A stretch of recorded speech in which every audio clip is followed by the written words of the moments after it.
Hola, buenos días a todos los asistentes. Antes de nada, hacer unas aclaraciones iniciales. No sé si han estado en la ponencia anterior, pero a lo largo de la ponencia de Antonio se os van a facilitar unas tarjetitas blancas. Estarán las chicas en los laterales, por si queréis formularle al final de su ponencia algún interrogante. Bueno, pues mi nombre es Virginia Morcillo Loro y voy a presentar la ponencia de Antonio Salvador Jiménez. Yo quería comenzar, pues, antes de presentar a mi compañero y amigo Antonio, con una frase de Isabel Allende que dice que bueno, digamos, teniendo en cuenta la temática del Congreso, dice que es necesario volver al tiempo mágico de la infancia. Y con Antonio, yo creo que, y con los distintos ponentes, vamos a volver a ese tiempo mágico de la infancia. Antonio, pues, nos va a mostrar ese camino también y nos va a desvelar algunas claves del mismo. También, por otra parte, hay una frase del magnífico libro del Principito que dice que solo se conoce el mundo a través de la comprensión de lo vivido. Y a raíz de la comprensión de lo que ha vivido Antonio, de lo que a día de hoy sigue viviendo en este ámbito de la infancia en contextos de riesgo, nos va a mostrar ese viaje hacia la infancia, la cultura y la emoción, que es, digamos, el título de su ponencia.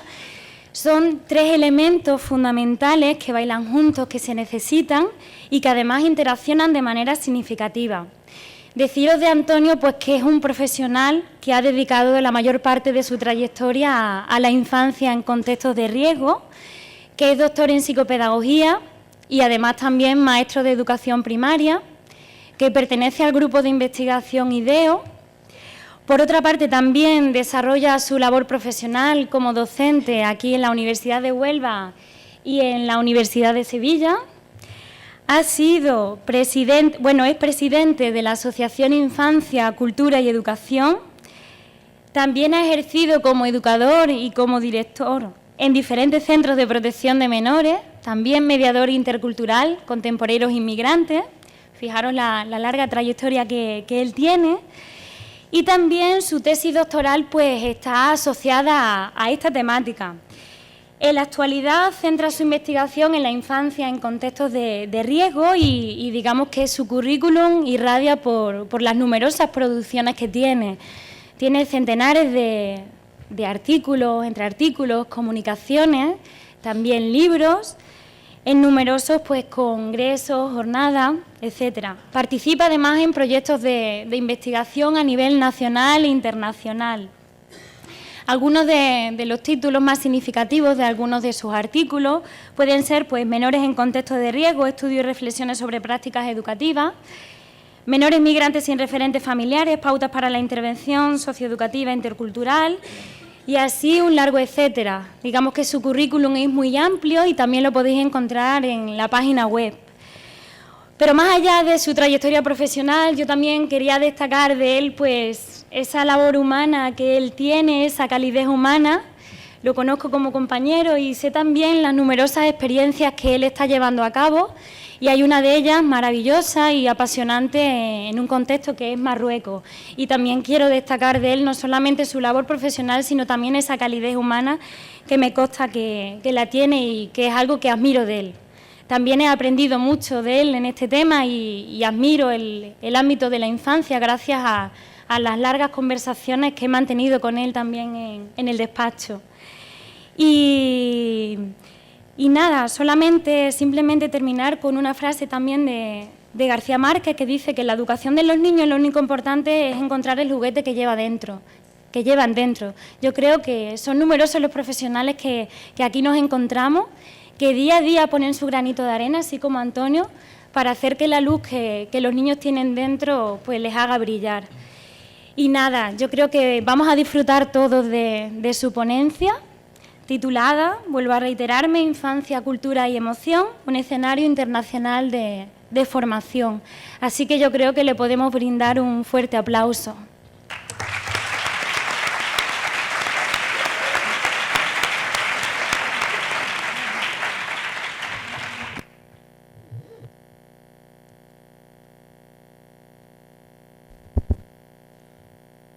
Querida Virginia. ¿Sí? Sí, bien. Querida Virginia, creo que te ha traicionado el cariño y la enorme amistad que tenemos.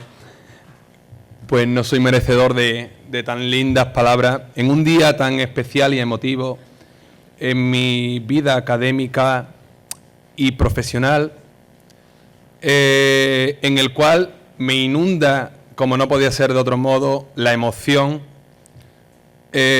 por ver tantas personas. Ahora recientemente llegan, bienvenidos, compañeros de Portugal, de la Universidad de Algarve, de Educación Social, y tantas otras personas, amigos, familia,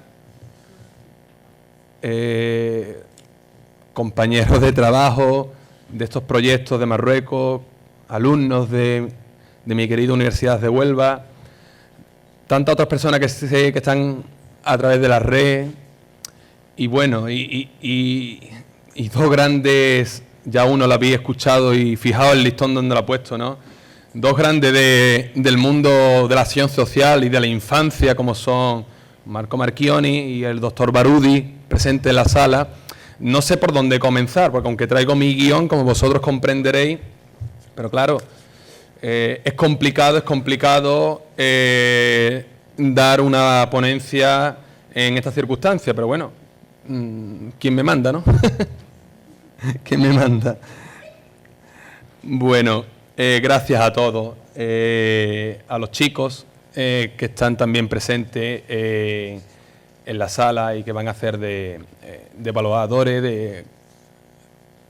de honor, congresistas de honor, y a todos vosotros. Muchas gracias, como decía, por este día tan importante en mi vida y en este 25 cumpleaños, en esta fiesta, porque hoy más que nunca tiene que ser una fiesta de los derechos de todos los niños y niñas del mundo. Voy a ser un poco metodológico, pero va a ser una metodología un poco oculta. Os voy a decir cómo mi ponencia va a estar, o cómo esta charla, debate, va a estar estructurada. En una primera parte os voy a hablar del marco conceptual. Una parte intermedia será alusión a la experiencia de formación y convivencia, a una experiencia de formación y convivencia. Y por último hablaremos de la cooperación internacional, de un proyecto que tenemos. Infancia, cultura y emoción, un escenario internacional de formación. El título de un libro que forma parte, una pequeña parte, de lo que hoy os voy y deseo contar. Una bonita historia que quiero compartir con vosotros, y hoy más que nunca lo quiero hacer desde el corazón. Porque decía un tal Aristóteles que educar la mente sin educar el corazón no es educar en absoluto.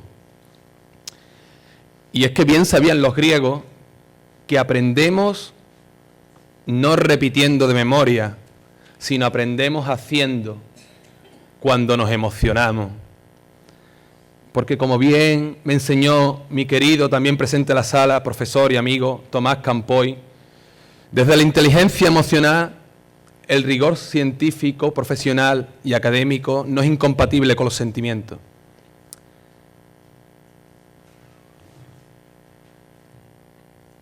Y en esta, ya decía, y en este inicio de esta ponencia, deseo hablaros de infancia, cultura, desde la base de las emociones, ¿bien? Porque como bien sabemos, la base es, la emoción es la base del comportamiento humano. Somos seres emocionales, bien lo saben ustedes.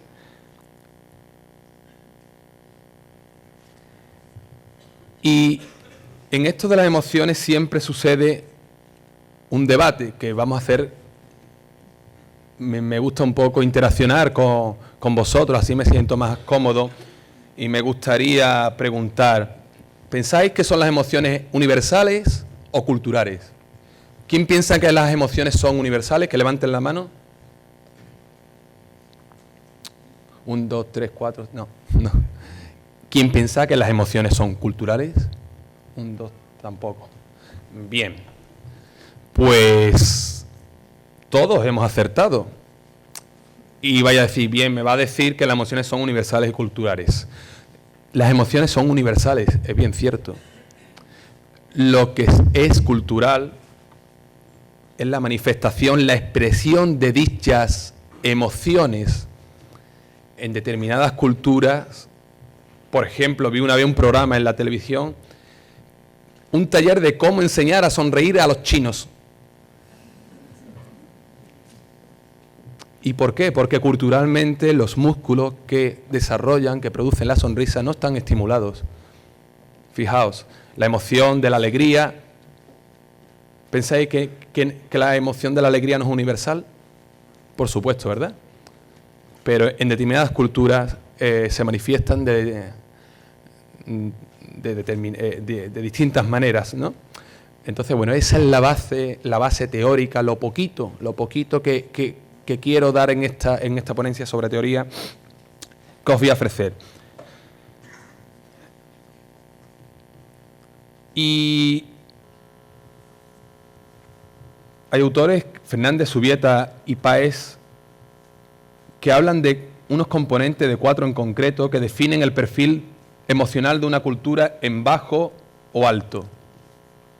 Hablan de culturas individualistas y colectivistas, masculinas y femeninas, de alta distancia poder y culturas igualitarias, culturas con alta y baja evitación en la incertidumbre. En esos componentes, esos 4 componentes, tenemos que saber situar cada cultura. Pero claro, aquí Marco Marchione de manera ejemplar ha puesto de manifiesto la importancia del contexto. El contexto hay que analizarlo, el contexto hay que conocerlo, hay que descubrirlo. Y hay que descubrirlo y conocerlo in situ. Hay que trabajar en los contextos donde se ubican las personas, los participantes de nuestra intervención. Y ahí es donde podemos situar en un marco conceptual, en un marco teórico, pues ese continuo de los componentes. Hay culturas más individualistas. En Europa somos más individualistas que quizás en otros países, por ejemplo, compañeros de Hispanoamérica, ¿no? Donde la cultura de la colectividad, ¿no? El colectivo siempre se le da más importancia. No digamos nada en las tribus africanas, ¿no? Bueno, pues estos ejemplos que nos sirvan para saber que las culturas, al fin y al cabo, tienen su propia identidad, pero que manifiestan emociones y componentes universales.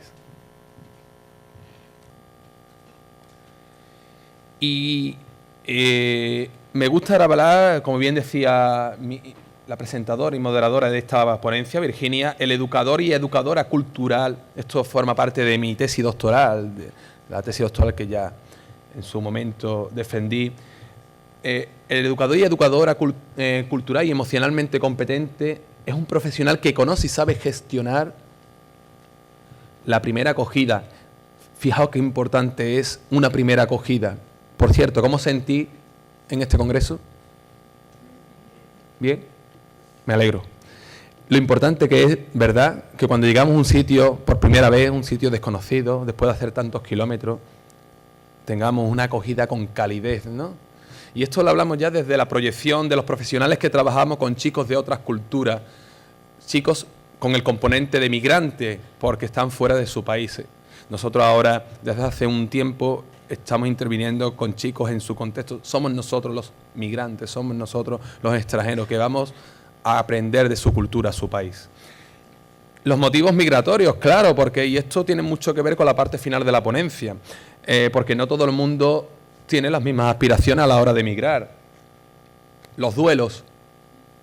Yo cuando era educador de centro decían mis compañeros, es que el niño, es que la niña todo lo que estamos ofreciendo y no está alegre. Es que, claro, no está alegre porque el niño tenía cama, tenía ropa, tenía su paga, tenía cole, pero y todo lo que había dejado atrás, ¿no? Y todos esos duelos de los que ya Txotegui trabaja ya desde hace años, ¿no? Y su tierra y su familia y claro, el niño estaba triste, es que no habíamos trabajado ese duelo.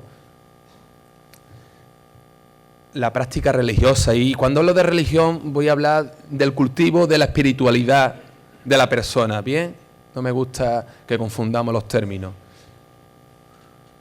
El trabajo comunitario para la prevención de conflictos en contextos multiculturales, ¿no? Qué importante esto.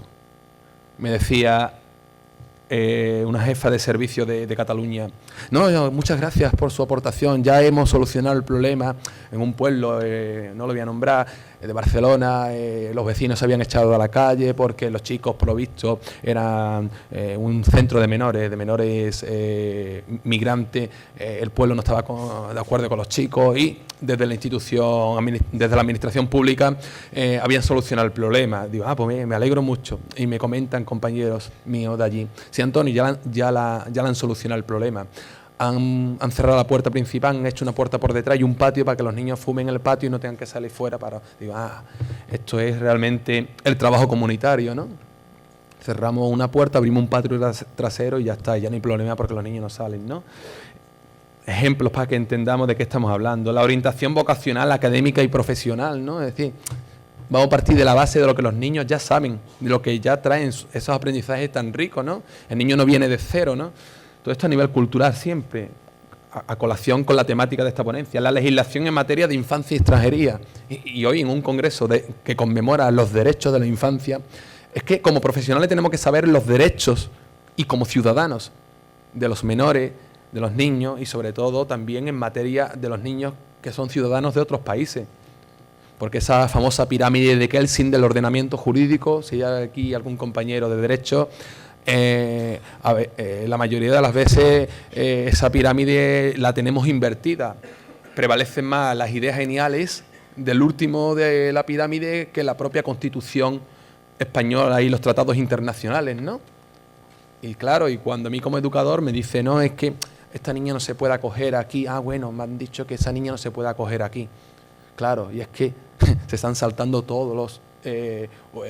un estatuto de acogimiento autonómico que dice que cualquier niña de cualquier provincia se puede acoger. Entonces, claro, yo como no desconozco esa legislación, pues es una garantía como profesionales conocer la legislación. Y como decía mi querido amigo Vicente Galea, no nos dé miedo a conocerla, es muy fácil.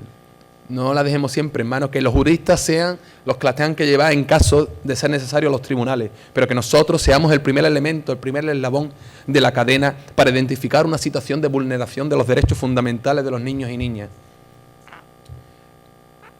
El rol de la mujer en otras culturas.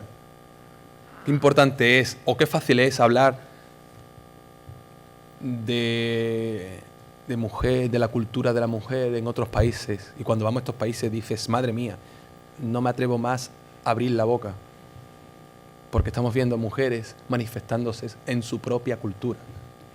Pero claro, yo sé mucho de estos países cuando hablo desde la posición cómoda del occidental, los hábitos y costumbres y los códigos no verbales. Esto es lo que a mí me gusta hablar cuando voy por ahí a dar alguna que otra charla, pero esta ponencia quiero que sea un marco mucho más general. Y lo más importante de todo, que un educador y educadora cultural y emocionalmente competente es aquel que es capaz de ayudar al niño y a la niña, al menor, adolescente, joven, a reconstruir su propio sentimiento de pertenencia. La mayoría de los menores padecen una crisis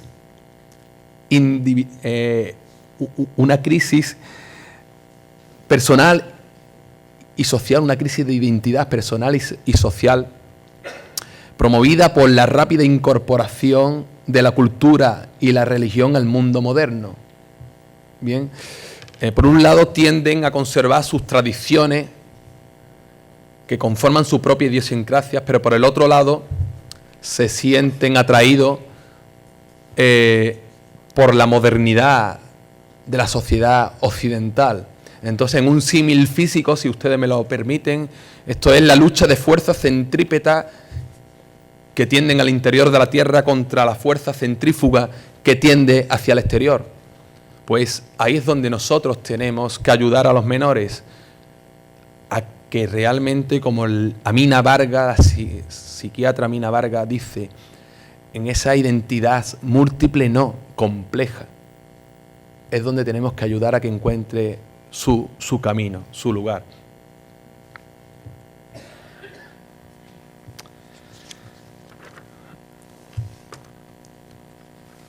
Y a veces las diversas teorías de la pedagogía social nos pierden un poco el limbo, ¿no?, que existe y nos hace perder el norte de la verdadera intervención educativa. Y bueno, y a mí que me encanta pedagogía social, cuando puedo darla a alumnos de educación social, hoy la verdad que no quiero hablar de las teorías, y os invito a todas y a todos a descubrir juntos una aventura apasionante. Hablaba Virginia de un proyecto, hablamos de encuentros internacionales con menores en contexto de riesgo en un sitio hermosísimo que se llama Tetuán, al norte de Marruecos, frontera con Ceuta. Digo todos estos datos para todos esos compañeros de otros países que se encuentran aquí, en el que hace ya aproximadamente 2 años estamos trabajando de la Asociación Infancia, Cultura y Educación en proyectos de cooperación internacional para el desarrollo.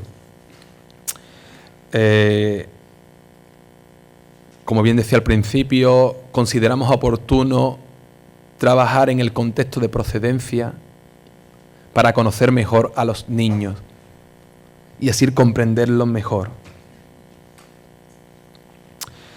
Y un testimonio de un compañero marroquí, para que entendáis eso, dice: es necesario este punto. Primero tenemos que conocer ambos contextos. Estábamos 3 educadores, 2 españoles y yo. Pasaba que la madre de un niño necesitaba una operación urgente en Marruecos.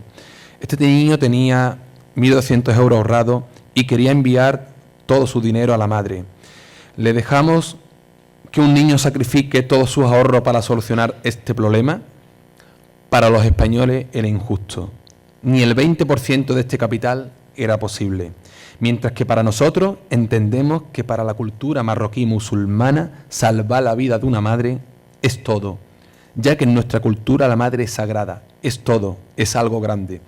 Al final intentamos negociar, aunque sea la mitad, pues ni eso. El niño estaba insistiendo, estaba frustrado por querer enviar esos 1.200 euros, porque consideraba que había llegado su momento, ya que él iba a demostrar que salvaba una vida, la de su madre y su familia. Entonces tuvimos que intervenir nosotros para convencer a ambas partes de que eso era viable y se podía hacer. Pero la parte española aportaba que ese niño no tenía más ahorro que esos 1.200 euros. Y si salía del centro no iba a tener dinero. ¿Cómo se iba a buscar la vida después? Entonces creo que hay que buscar un equilibrio entre ambas partes. Es un proceso de negociación cultural e intercultural. Pues yo siempre insisto sobre esta parte. Antes de pasar a cualquier tema, debemos entendernos y entender los contextos culturales. El testimonio de un educador marroquí que trabajó con chicos en España. Debemos entendernos y entender los contextos culturales. Yo quiero hablar brevemente de estos encuentros porque toda la información se encuentra también en la web, pero bueno, forma parte de esta ponencia. Tienen como finalidad trabajar en proyectos sociales dirigidos a niños y adolescentes que se encuentran en contexto de riesgo y considerando de manera interrelacionada todas las perspectivas educativas, social, legal, emocional que comparten dicha situación y compartiendo valores entre culturas diferentes. Esa es la riqueza, compartir valores entre culturas diferentes. Destinatarios, profesionales, estudiantes de los diferentes ámbitos sociales educativos y toda aquella persona nos pregunta muchas veces: oye, yo no soy profesor de nada, no estoy estudiando ninguna carrera, ¿puedo participar? Les preguntamos: ¿tienes interés? Claro, pues eso basta. Una metodología donde combinamos la formación teórica con la práctica, donde hay charlas, debates de personas que dominan diferentes temáticas, pero donde también tiene un peso fundamental la convivencia y la relación directa con los niños y niñas en diferentes contextos, tanto en los centros de menores como en la calle.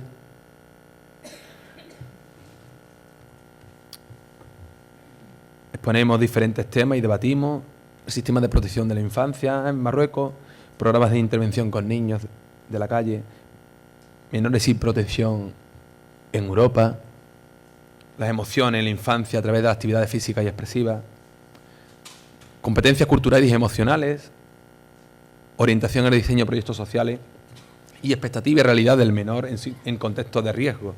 E incluso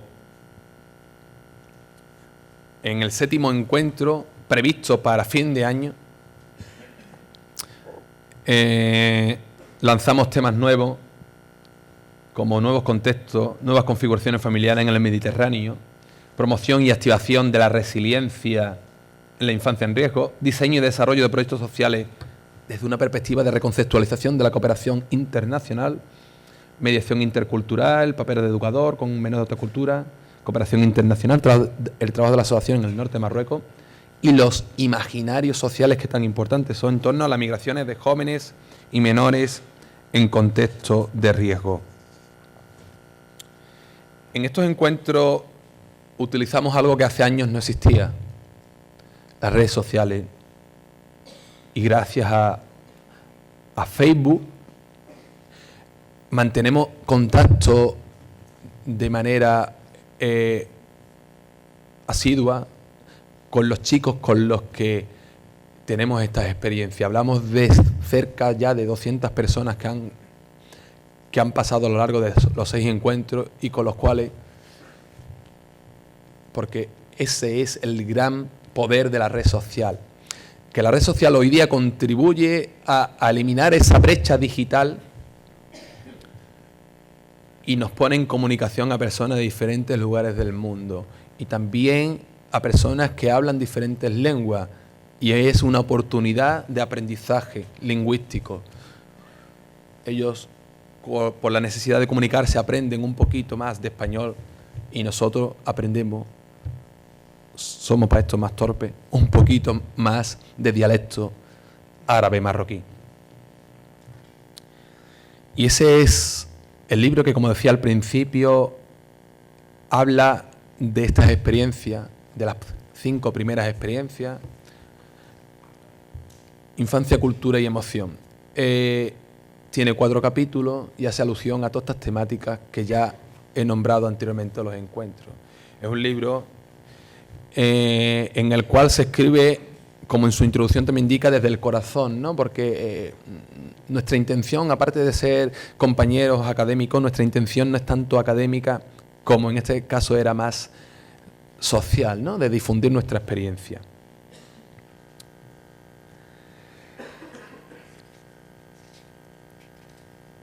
En muchas sociedades, sea por ley o por tradición, a los niños se les ve, pero no se les escucha. Y en este sentido, la Convención sobre los Derechos del Niño introduce un gran cambio, ya que establece que todas las personas menos de 18 años son protagonistas de su propio aprendizaje. Son protagonistas de su propia vida.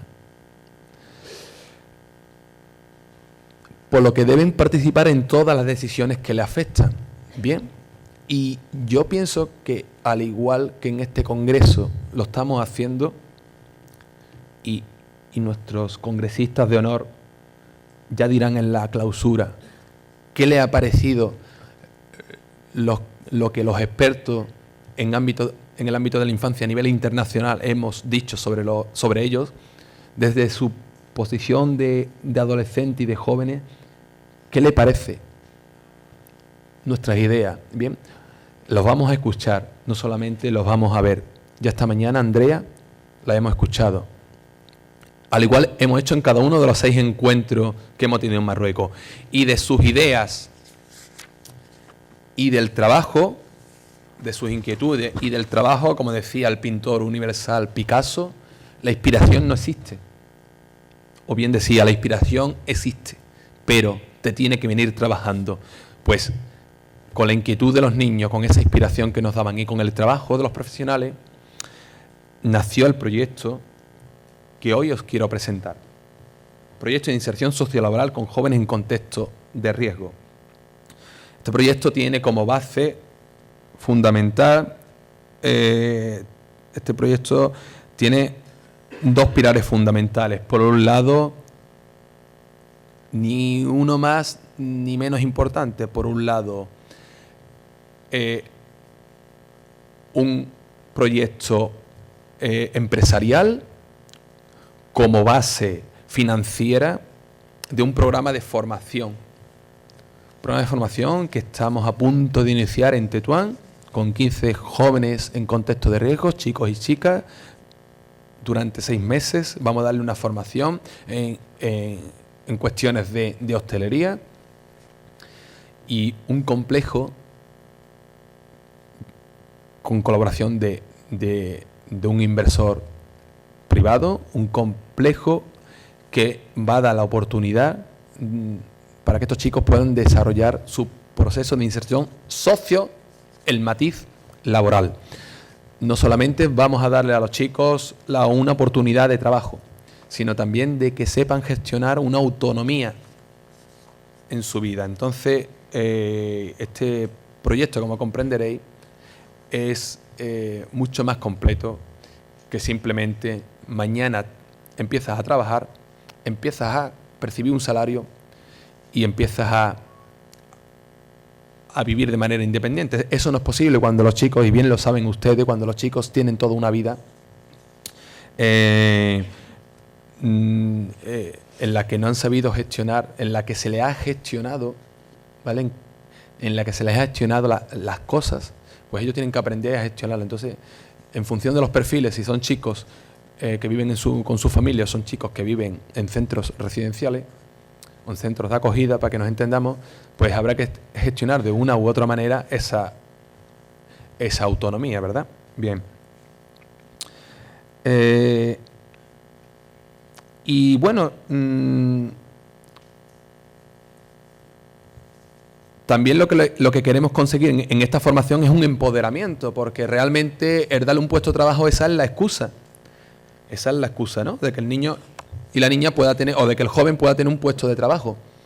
Esa es la excusa y la motivación para que empiece a ver que es útil, que puede hacer cosas importantes. Y esa formación se trata de empoderarlo, ¿no? De trabajar desde la base la resiliencia, la activación. Aquí expertos que tenemos en activación de resiliencia, para que incluso en un futuro puedan autogestionar sus propias competencias. Y claro, cuando hablamos también de autonomía hay que preguntarnos, esas son las fases del proyecto, ¿para quién es necesaria la vida autónoma? Porque, como bien decía, hay chicos que viven con su familia y otros chicos que no.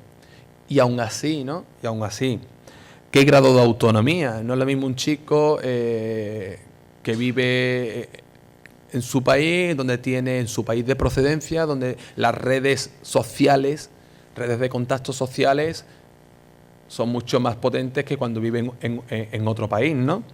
Y también hay que ser cauto con la idea de proyectar la autonomía, porque nosotros, los occidentales, hablamos de un tipo de autonomía. Todos queremos, ¿verdad?, tener un empleo para irme. Hoy día, con la crisis, estamos dándonos cuenta de que la cultura es más dinámica que nunca, ¿no? Porque estamos otra vez volviendo a casa, muchas personas. Pero claro, esa es la idea que queremos proyectar. Y entonces aquí es donde empieza toda esta reconceptualización de la cooperación internacional. Bien, porque es que también ¿dónde se sitúa el valor de la vida en familia extensa? Que nosotros no hace muchos años vivíamos los hermanos, los cuñados, los abuelos, los primos, Bien. Y nosotros ahora queremos proyectar, la cooperación internacional quiere proyectar que el joven tenga una autonomía para que pueda vivir fuera del hogar. Entonces, claro, reconceptualización. Hay que conocer muy bien los contextos culturales. Y entonces nosotros que hablábamos de prevención de la migración irregular, le vamos a dar al niño una formación, una oportunidad laboral para que ya no vaya a emigrar. Anda, qué bien. Y en ese libro yo me olvidé de que había indicado 13 motivos, 13 perfiles por los cuales los niños migran, que no es el primero, ni mucho menos, el motivo no es económico. Es decir, ya queremos darle una formación, un puesto de trabajo para que el niño no migre. Pues nos habíamos equivocado. Por lo tanto, la finalidad del proyecto, y entonces cuando el proyecto empieza a adquirir su dinamismo, la finalidad del proyecto se olvida y empezamos o retomamos la finalidad. Y qué bonito que estamos hablando de los derechos para decir, como finalidad, vamos a proporcionarle el derecho a decidir. Le vamos a dar igualmente esa formación y esa oportunidad de motivación laboral, pero le vamos a dar el derecho a decidir. ¿O es que nosotros vamos a otros países simplemente por cuestiones económicas? Entonces, vamos a empezar a ser serios cuando hablamos de cooperación internacional y vamos a aprender de la otra cultura. Me quedan 10 minutos, Virginia.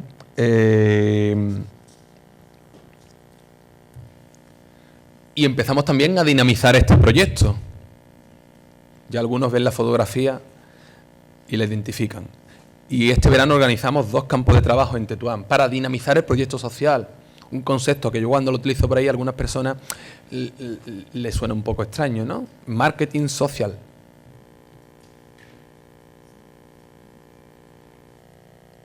Del complejo.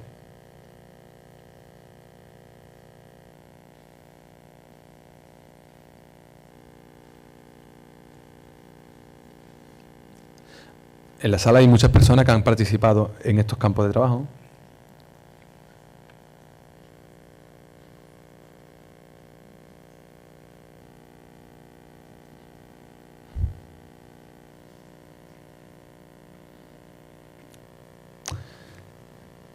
Ahí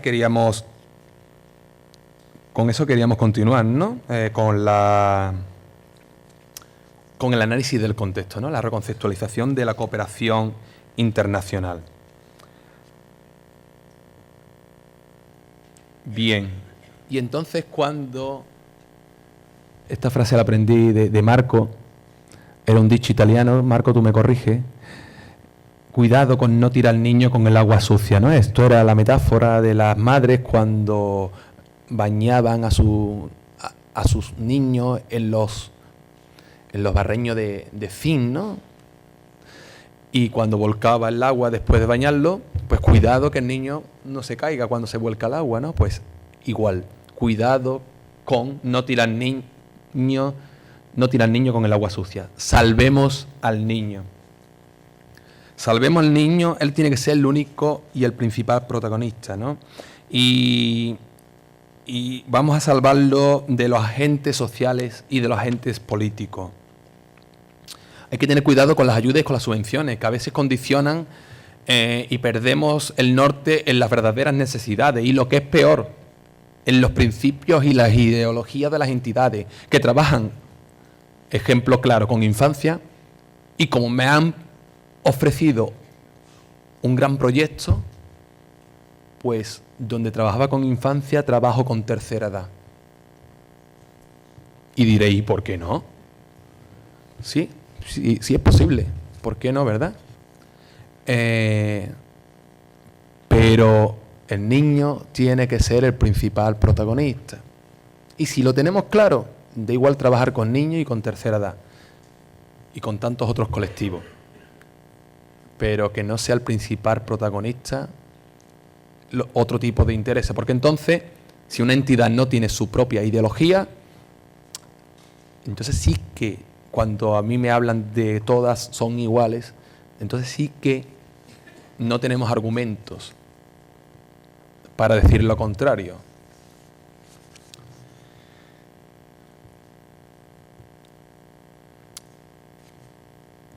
En todo este camino nos convencimos de que la infancia en muchos sitios es un gran escaparate y un gran negocio. Y es por eso que impulsamos la propuesta de un Consejo Independiente de Protección de la Infancia. Para velar, independiente y complementario, para velar por los derechos del niño.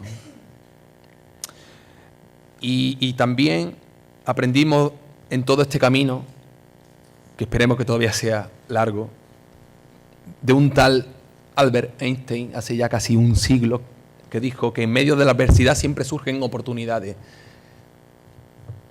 Y en tiempos muy adversos las tuvimos y las tenemos. Y se abrió una puerta a la esperanza. A la esperanza de los niños. Que más o menos en árabe o en dialecto marroquí, mis compañeros dicen que yo pronuncio muy mal, pero bueno, dice algo así como Amal al-Atfal. Y a la esperanza de la educación como mejor apuesta de cooperación. Y entonces trabajamos en la formación de profesionales locales, trabajamos en la enseñanza de idiomas, y ahí es donde estar, cuando realmente el niño es el principal protagonista, se ponen todas las gentes, pero todos los agentes sociales, políticos, administraciones, profesionales, representantes políticos, nos ponemos todos de acuerdo y trabajamos en la misma dirección, porque el niño, la niña son los principales protagonistas. Y entonces tenemos en cuenta a institutos profesionales como Cervantes para darle formación en español, para que después nosotros podamos darle la formación a esos educadores locales, a esos profesionales locales. El acceso a las tecnologías, vienen compañeros y nos traen ordenadores desde Madrid, desde muchos puntos de España, nosotros los llevamos, y otras ONG de Europa van a utilizar esos ordenadores, esas máquinas, recursos materiales, recursos humanos. Y ya casi terminando, decimos que la cooperación internacional tiene que aprender por ambas partes. Por la parte de los que ofrecen, porque tienen que saber que no solo ellos, no solo nosotros podemos aportar, y por la parte de los que reciben, y mal dicho, porque recibimos y ofrecemos todos, pero para que nos entendamos, de los países desarrollados, ciertamente desarrollados, y los países en vía de desarrollo, nos tenemos que dejar también ayudar, porque claro, hay determinadas entidades receptoras de esa cooperación a nivel técnico internacional, que cuando ya la ayuda no es económica en metálico, ya no está dispuesta. Entonces, la cooperación internacional se tiene que reconceptualizar. No la podemos confundir con donaciones internacionales. Eso es una cosa y cooperar es otra. Es ayudar a generar tus propios recursos financieros. Ayudar a generar tus propios recursos financieros. Y también lo que sucede es que los profesionales muchas veces ven que los propios menores, los propios niños tienen más oportunidades que ellos mismos. Y empiezan los problemas. ¿Y eso por qué ocurre? Porque en otros países la labor del educador no está reconocida, no está profesionalizada, no existen titulaciones. Y claro, y entonces cuando el educador pues tiene unas condiciones laborales tan sumamente, bueno, en España también las tienen, ¿no? Pero tan sumamente, no sé qué término utilizar, y existen programas de cooperación donde ver que los chicos van a tener condiciones superiores, pues existen verdaderos problemas. Bien, y por último, creo que decía hace unos minutos que el niño es el principal protagonista. cuando el niño principal protagonista, los profesionales, las asociaciones, los representantes políticos tienen que estar al servicio del mismo. La infancia es el tesoro más apreciado de la sociedad y como tal debemos saberlo cuidar. Y yo siempre, para concluir cualquier intervención, mis alumnos lo saben, o en el periodo de una asignatura, siempre me gusta recitar un poema de Gabriel Celaya que lleva por título Educar y que seguramente algunos de los presentes lo habéis escuchado alguna vez. Y dice algo así como que educar es lo mismo que poner motor a una barca. Hay que medir, pesar, equilibrar y ponerlo todo en marcha. Para eso uno tiene que llevar en el alma un poco de marino, un poco de poeta, un poco de pirata y 1,5 kilos de paciencia concentrada. Pero es consolador soñar mientras uno trabaja que ese barco, ese niño, esa niña, irá muy lejos por el agua. Que ese navío llevará nuestra carga de palabras hacia los puertos distantes, hacia las islas lejanas. Que un día cuando esté durmiendo nuestra propia barca, que un día cuando esté durmiendo nuestra propia barca, en barcos nuevos seguirá nuestra bandera enarbolada. Sueñen ustedes y que nadie les quite, les niegue ese derecho. Mis últimos sueños quedaron depositados en el aula magna de la Universidad de Huelva un 20 de noviembre de 2014, 25 aniversario de la Convención sobre los Derechos del Niño. Felicidades a todos los niños y niñas del mundo. Y felicidades a todas las personas que luchan por sus derechos. Hoy más que nunca no podemos olvidar a Nacho de la Mata y a Vicente Galea, que tanto trabajaron por los derechos de los niños. Muchas gracias. ¿Tiempo?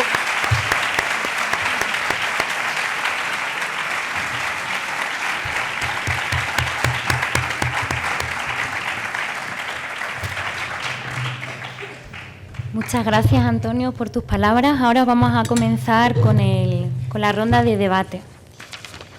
La primera pregunta que nos formulan, el nombre de la congresista es Raquel, y la pregunta es: ¿qué espacios y tiempos se dedican en los procesos de intervención socioeducativa, la gestión, manifestación de las emociones de los usuarios y los profesionales? ¿Es suficiente? Es una de las preguntas. La siguiente pregunta es de Beatriz y nos plantea: ¿cómo educar a los menores en la competencia emocional?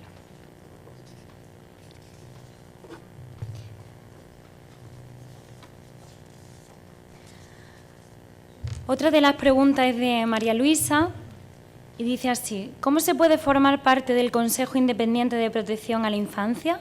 ¿Qué función tiene? ¿Quién puede formar parte de él? ¿Qué requisitos se necesitan? ¿De 3 en 3? Sí. Bien, pues gracias a todas estas personas que estáis facilitando esto que me gusta a mí en los congresos, que es las ponencias, debate, con un riguroso respeto de los tiempos, porque todos y todas somos tan importantes, los que estamos aquí y los que estáis ahí. Pues Raquel, respondiendo a tu pregunta, espacio y tiempo en la manifestación y gestión de las emociones en los profesionales, ¿no? Uno no sabe todo. Hablo desde la humilde experiencia profesional.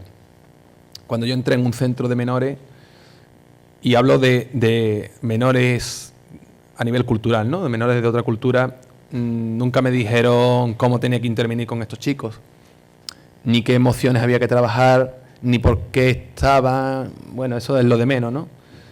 Simplemente me dijeron, ahí están los informes, cuando vaya teniendo tiempo te los vas leyendo. Y uno abre una carpeta y empieza a sacar un expediente, un parte de fuga del niño del centro, otro parte de fuga. Tú dices, ¡ay! ¿Cuánto se ha fugado este niño del centro? Tiene 7 partes de fuga en un mes. Madre mía. Claro. Automáticamente, al poco tiempo, me nombran director del centro. Tú dices, uy, qué bien lo has tenido que hacer para que te nombren director del centro y si no he hecho nada. Y claro, y automáticamente me voy, bueno, al cabo de un tiempo, porque claro, director de un centro, para estar todos los días metido en un despacho con las cuentas. Digo, qué torpeza, ¿no? Si es que los niños necesitan, yo quiero ser director para hacer otras cosas, ¿no? No para estar todos los días sacando y metiendo dinero de la caja fuerte y justificando a la administración las entradas y salidas. Bien, y tuve la suerte que cuando retomé mi actividad actual, docente en la universidad, pues pude, tras un periodo de reflexión y demás, pude empezar a trabajar como formador. Conocí a muchas personas de este mundo de la infancia en riesgo y es cuando empecé realmente a aprender y es cuando realmente empecé a gestionar las emociones. Y cuando crucé hacia el otro lado del Mediterráneo es cuando realmente me di cuenta de que para trabajar las emociones, los espacios más apropiados son los espacios donde están los niños y que las emociones, para aprenderlas, hay que trabajarlas. Hay que trabajarlas. Y Infancia, Cultura y Emoción, me refiero al libro, no a la ponencia tanto, habla de la gestión de las emociones y habla del trabajo de las emociones desde la actividad física y el deporte. El fútbol. El fútbol es universal. Los niños les encanta el fútbol allá donde vaya. De hecho, vienen a España, a las ciudades por los equipos. Madrid, sí, por el Madrid, en Barcelona, por eso. Vaya. A mí en Sevilla, algunos me decían, ¿estoy ya en Betis? No, está en Sevilla mi arma, pero bueno. También tiene un equipo que se llama Betis, ¿no? Bien, pues vamos a acercarnos a los niños a las emociones, ¿no? Y seguro que trabajándola con los niños también la aprendemos nosotros. Bien, Beatriz. Bueno, yo creo que hablan ya... La respuesta a Beatriz la he hecho a la respuesta de Raquel, ¿no? He hablado de las emociones en los profesionales y también en los niños, ¿no? Y a María Luisa, ¿cómo formar parte del Consejo Independiente de Protección de la Infancia? Pues, bueno, tampoco es intención de esta ponencia explicarlo, porque de hecho en la clausura del Congreso se va a hacer alusión específica a la Constitución. Es muy fácil. En la salida hay un stand de la asociación con información sobre el Consejo, y en la página infancia.es viene toda la información que yo ahora no voy a ser capaz de darte, pero invitado a todos aquellos que realmente tengáis ganas de trabajar en dicho proyecto.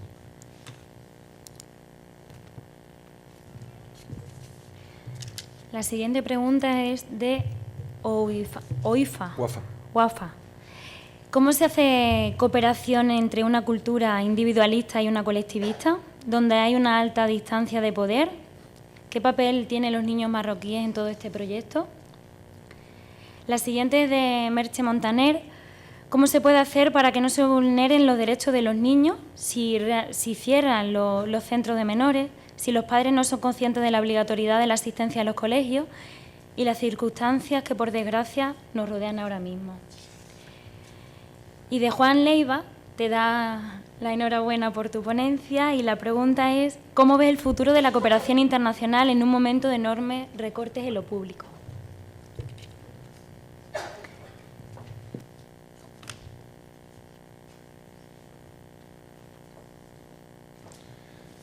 Bien, pues venga, Wafa, menuda pregunta. ¿Cómo es posible la cooperación entre culturas individualistas y colectivistas y de alta y baja distancia de poder, ¿no?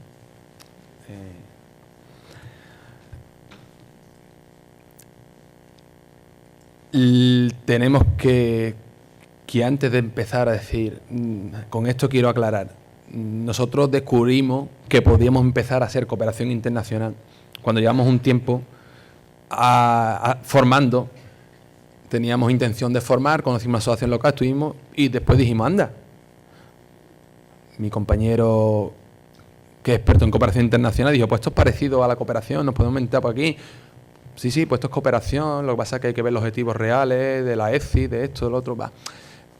¿Qué quiero decir con esto? Ya llevamos tiempo conociendo la cultura, el ejemplo que os decía, ¿no? Con el tema de la mujer, ¿no? En otra cultura. Dijimos, ya no hablamos más aquí. ¿Quién somos nosotros para opinar en una cultura in situ, en un país sobre la cultura de la mujer, sobre el rol de la mujer, ¿no? Por tanto, lo primero es conocer la cultura y, por supuesto, saber realmente lo que es cooperar.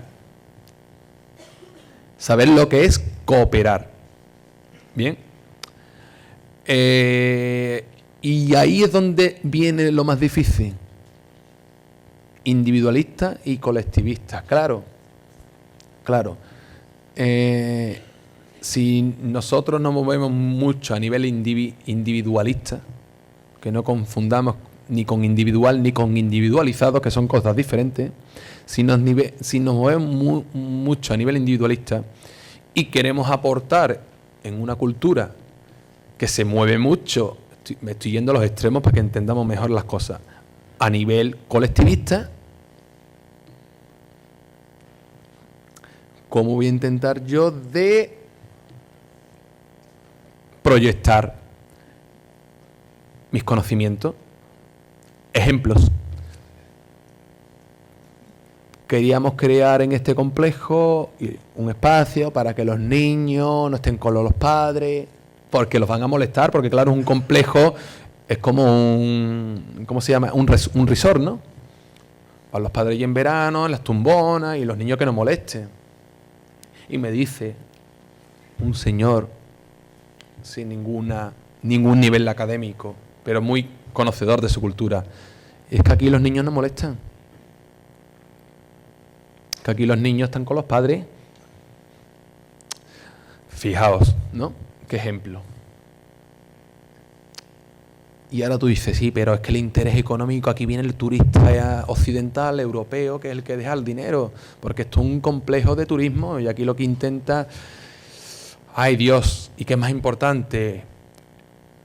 ¿El dinero? O al fin y al cabo, ¿qué es lo que vamos a hacer? ¿Vamos a colonizar? ¿No? Entonces, bueno, yo creo que de esto podríamos hablar mucho, pero este ejemplo yo creo que es para mí un aprendizaje muy importante, ¿no? De todas maneras, si no te lo he contestado, seguimos hablando. Merche, ¿cómo no se vulneran los derechos del niño, ¿no? Cuando hoy día en los centros educativos, ¿no? Se están cerrando centros y demás, ¿no? ¿Cómo era en concreto? Déjamela, la de Merche. ¿Cómo se puede hacer para no vulnerarse los derechos de los niños si nos cierran los centros de menores, si los padres no son conscientes de la obligatoriedad de asistencia a los colegios y las circunstancias que, por desgracia, nos rodean ahora mismo? Bien. Ojalá se pudieran cerrar todos los centros de menores. Ojalá. Yo soy partidario de que los niños estén en familias normalizadas. Pero claro, hay todavía un camino por recorrer. Como bien dice, de las pocas cosas que yo ya últimamente estoy de acuerdo con el juez Emilio Calatayud. Si en los centros comerciales, en horario de los niños en clase, se ven chicos que por apariencia supuestamente son menores de edad, estos chicos no tienen por qué estar en esos centros comerciales, ¿no? En esos horarios, ¿no? Horarios lectivos, ¿no? Son ejemplos que a mí se me ocurren, ¿no? Y Juan Leiva, el futuro de la cooperación internacional. Bueno, pues nosotros sin saberlo, nos lo dijeron unos compañeros aquí del Colegio de Educadores Sociales de Andalucía, que tenemos la representación de su presidente y secretaria. Nos lo dijo, no, fuiste tú. No sabíamos lo que estábamos haciendo. Me dijo, oye Antonio, ¿tú sabes que esto es un modelo entre los educadores sociales que estoy creando de autoempleo, de cultura emprendedora?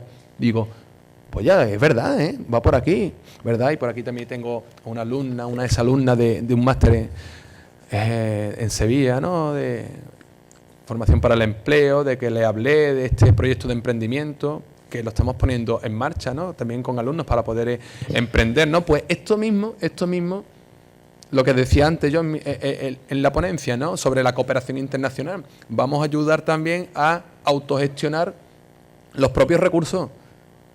Es que nuestro proyecto todavía no está puesto en marcha, no está abierto el complejo, pero empieza ya a funcionar. Es que el proyecto de cooperación, este proyecto del complejo de turismo rural, es que en Marruecos es un lugar muy turístico. Es muy turístico y todos lo sabemos. Entonces, bueno, vamos a ayudarlos para que puedan desarrollar sus propios recursos naturales. Y bueno, y que si estamos en época de vaca flaca y entra menos dinero, pues vamos a reinventarnos, ¿no? Bien. Tienes un cuarto de hora. La siguiente pregunta la formula Carmelo y dice que desde tu experiencia en recursos institucionalizados que trabajan con infancia y juventud, ¿qué opinas acerca de la figura del educador como agente instrumentalizado del sistema? La siguiente es de Gabriel. ¿No crees que el cooperante debe ser más humilde y no llegar con todo hecho, sino con el libro vacío y todo por conocer y luego hacer? ¿Qué nombre? Gabriel. Y la tercera pregunta es ¿cómo se lleva a cabo de forma adecuada la investigación del contexto de procedencia? Es de Fabiola y es online la pregunta. ¿Vale? Fabiola, ¿cómo se lleva a cabo la adecuada investigación del contexto de forma adecuada la investigación del contexto de procedencia? Vale. Bien, pues Carmelo, totalmente de acuerdo. Y Gabriel, totalmente de acuerdo. El educador es un agente instrumentalizado del sistema. Claro. Y hoy día más todavía. Esto igual que Marco decía, esto hace ya en el año 67, fijaos, no se había ni creado la convención. Pues esto también lo venía yo diciendo, por supuesto. Fíjate, Marco, si a ti no te echaron cuenta, menos a mí, ¿no? Estas cosas las vienen yo diciendo, ¿no? Cuando yo tenía la oportunidad y mis compañeros decir, pues en tal asociación pagan más, se trabaja menos horas, pues vamos a echar el currículum allí, va. Eso hoy día ni se nos pasa por la cabeza. Somos instrumentalizados y precisamente en Jaén hace cuestión de 3 años, desde el grupo IDEO de investigación, tuvimos un encuentro nacional de educadores de menores. Fijaos qué título llevaba, por más o menos, no me acuerdo exactamente, pero por la dignificación de la profesión, ¿no? Éramos agentes, seguimos siendo hoy más que nunca agentes instrumentalizados del sistema. Yo soy maestro en educación primaria, es decir, no ejerzo como tal, pero soy titulado del sistema educativo formal y me siento de vocación educador social. No soy titulado. Más afín a la educación no formal. Yo digo que existe un abismo entre la educación no formal y la educación formal. Y no es que mis queridos compañeros maestros tengan unas condiciones, nunca se van a tener para el inmenso trabajo, la inmensa labor que realizan. Pero es que el educador social hoy día, madre del amor hermoso. Madre del amor hermoso. Y eso lo tenemos que cambiar nosotros. Porque cuando a la administración se le pega el toque y se le dice, ¿usted sabe las condiciones laborales en las que trabajan estos educadores? Y cuando digo las administraciones con las que yo he tenido experiencia, ya sabéis que no hay que generalizar, ¿no? No hay que irse a los extremos, pero con las que yo he tenido experiencia hacen relativo caso, ¿no? Porque ya sabemos aquí cuál es la historia, ¿no? Ya sabemos aquí cuál es la historia. Pues señores y señoras, yo a mis alumnos les digo el primer año de educación social, tenéis 4 años maravillosos de grado, más 1 o 2 de posgrado, ser muy felices durante 6 años porque vayan a tener mucho trabajo cuando la crisis finalice, porque todo lo que se ha destruido hay que volverlo a construir. Y esperemos que sea con un sistema adecuado en el que se valora al educador social como un verdadero agente de cambio. Para no extenderme, sí, imagino que es Gaby, ¿no? Él tiene experiencia en esto. el cooperante tiene que ser más humilde, claro. El cooperante, ya hemos hablado, no es que tenga que ser más humilde, el cooperante tiene que saber lo que es la cooperación. Y aquí Amina Vargas, hace 3 semanas, tomando con ella té muy a gusto en Tetuán, nos hacía entender esto de una manera muy distinta. Porque nosotros ya desde una posición, no tenemos que aprender el idioma. Trabajamos con unos, bueno, nosotros no, como bien dice, yo presumo de vivir de mi trabajo como docente. Pero bueno, a otros niveles de la cooperación internacional se trabaja con unos salarios muy diferentes a los que están allí. Entonces, claro, yo vengo aquí a... Bueno, venimos aquí a aprender mutuamente. Y quien no se lo quiera creer, que no se lo crea. Pero más aprendemos nosotros a veces de ellos que quizás ellos de nosotros, ¿vale? Y Fabiola, al otro lado de la red. ¿Cómo llevar a cabo de forma adecuada la investigación del contexto de procedencia? Bien, pues si hablamos de investigación, pues tiene que haber unos descriptores, ¿vale? Tiene que haber, hay que saber realmente cuáles son esos componentes culturales que tenemos que saber analizar. Y no hablamos solamente de análisis de necesidades materiales, sino, como bien decía en esto de la reconceptualización, de necesidades de autorrealización de la persona, ¿vale? Porque aquí yo tenía un niño que me decía: Antonio, yo he venido a España porque quiero viajar. Y es verdad, el niño cogía un autobús, se metía en los autobús, terminaba en Badajoz, cogía terminaba en Valencia, de Valencia lo enviaban en un avión a Sevilla, y el niño tenía un expediente así de gordo nada más que de partes de fuga que tenía con la Guardia Civil. Y el niño venía a viajar. El niño venía a viajar. Y el niño le daba igual, con 13 años, el dinero, no dinero, venía a viajar. Porque a veces se percibe una injusticia, y los medios de comunicación ese arma de doble filo, ¿no? Comunican, pero a la vez también muestran lo que los demás, los adolescentes tienen un mismo código, todos les gusta lo mismo. Bien, y claro, perciben a veces injusticia cuando ven que un alumno en Erasmus, hoy menos, ¿no? Pero coge su mochila y se va por Europa a viajar. Venga, me soy de Erasmus. Bueno, ¿y yo por qué no? No voy a irme con la mención de Erasmus, pero me voy a ir por mis propios medios, ¿no? Sí. Yo creo que contestando las que quedan, cumplimos con el tiempo. La siguiente pregunta es de Francisco Javier Martín. ¿Cómo cree usted que deberíamos de enfocar los valores sociales y culturales para reivindicar, mejorar o ayudar a que los niños y niñas en contexto de riesgo puedan tener los derechos adecuados y necesarios?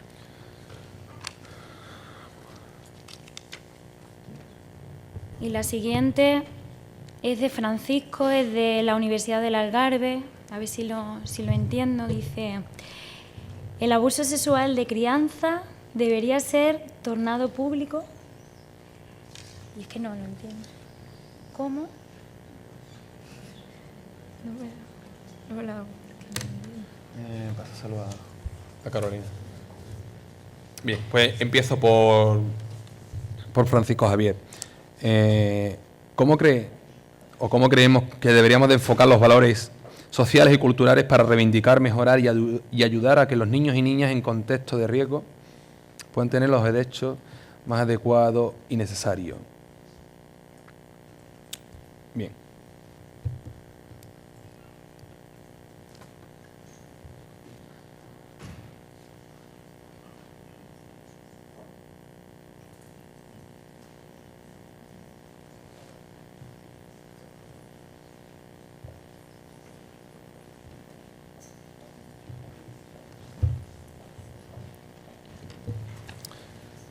Sí. ¿Ya? La pregunta de Francisco, de la Universidad del Algarve, dice que si el abuso sexual de menores debería ser un hecho público, debería ser publicado, así como el nombre de los abusadores. Bien, bueno, voy a empezar por esta que parece ser más, para mí desde luego, mucho más, no fácil, pero sí y bajo mi humilde, ya digo, conocimiento, tampoco soy un experto en abusos de menores, sí que lo va a ver en este congreso, yo lo tengo bien claro. Vamos a ver, hay vías y vías. Si el acto está consumado, ya sabemos cuál es la vía, no hay más que hablar, ¿no? Si la persona se representa a sí mismo, igualmente, pero si hay una representación a nivel colectivo de alguna entidad o recientemente, como sucede en los casos de abusos, ¿no?, en la Iglesia, ¿no? Bueno, no es que se tenga que conocer la identidad de la persona ni que tenga que ser pública, es que alguien tiene que dar explicaciones, ¿no? Alguien tiene que dar explicaciones. Entonces, bueno, ya digo, si es a nivel personal, que se dé ante un juez. Yo es que tampoco creo que sirva de mucho que aparezca a nivel personal, cuando es yo mismo responsable de mis propios. No creo que sea necesario que sea a nivel público, una persona se sienta ante un juez y punto. Pero cuando representa una institución,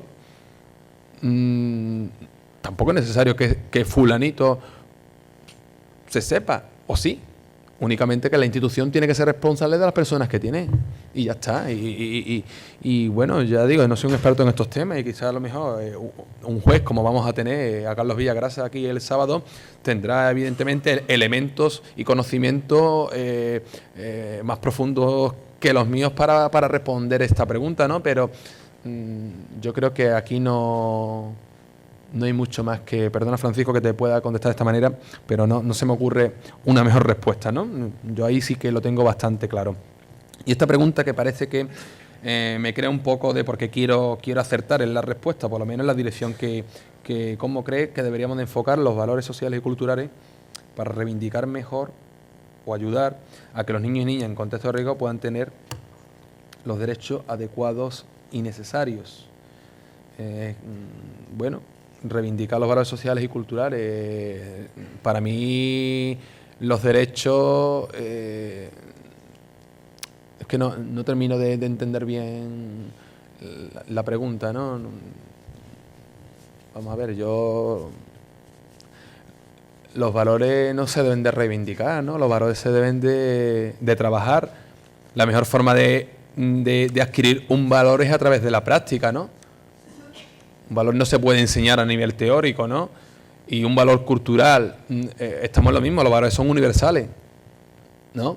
Lo que serán culturales serán las maneras a lo mejor de vivir, de experimentar dichos valores, ¿no? Si a lo que te quieres referir es que todos los niños tienen derecho a todo, pues ahí sí que te puedo ayudar mejor, ¿no? Yo pienso que esta experiencia nuestra de los encuentros de Marruecos, que no lo he dicho, se me ha escapado, pero que aquí hay una compañera que ha llevado a sus 3 hijos, yo también llevo a la mía, ¿no? Pero de manera más puntual, más aislada, ¿no? Esta compañera, pues, por ejemplo, ha llevado a sus 3 hijos y otra compañera más lleva a su hijo a estos encuentros para que con los niños de los centros experimente y compartan valores, ¿no? Y yo lo veo muy productivo como padre, que mi hija, por ejemplo, pueda tener experiencias, no tanto como quisiera, con niños de otros países, con niños de otros contextos culturales, para que compartan esos valores, ¿no? Ese nivel intercultural, ¿no? Y bueno, y en el ámbito de los derechos, pues, todos los niños tendrían ese derecho y de hecho una de las asociaciones con las que colaboramos desde la cooperación internacional quiere con esa idea, ¿no?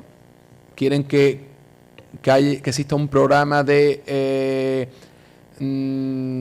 acogida, de vacaciones, ¿no? De estas de verano, ¿no? De los niños de Marruecos aquí en España, pero con esta idea, ¿no? Fijaos, ya no la idea de que los niños tengan mejores, que tengan unas vacaciones inolvidables por el simple hecho de, a nivel material, ¿no? Poder viajar, poder ir a la playa con la familia de acogida, sino, dice esto, al aprender el idioma, ¿no? El compartir, ¿no? Bueno, pues yo creo que esto sería un poco la línea de los derechos, ¿no? Que igual que yo puedo coger a mi hija y de hecho lo voy a hacer en unos días, ¿no? Y meterla en el ferry y cruzar, y pues, que estos niños también puedan venir. Y aquí es donde nos encontramos las dificultades, ¿no? Pero de los niños y de los adultos, ¿no? Lo fácil que es ir de España con un simple pasaporte a Marruecos y lo complicado o imposible para algunas personas que es pasar de Marruecos a España. Bien. Bueno, pues muchísimas gracias por tus aportaciones, Antonio. Seguramente que quede algún interrogante ahí pendiente, pero vais a tener la oportunidad de tener a Antonio a lo largo de todo el Congreso. Y nada, felicitarte por esa brillante ponencia. Muchas gracias, Virginia, y muchas gracias a todos.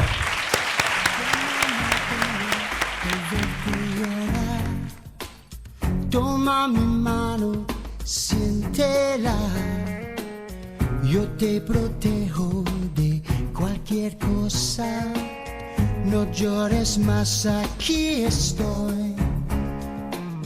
Frágil te ves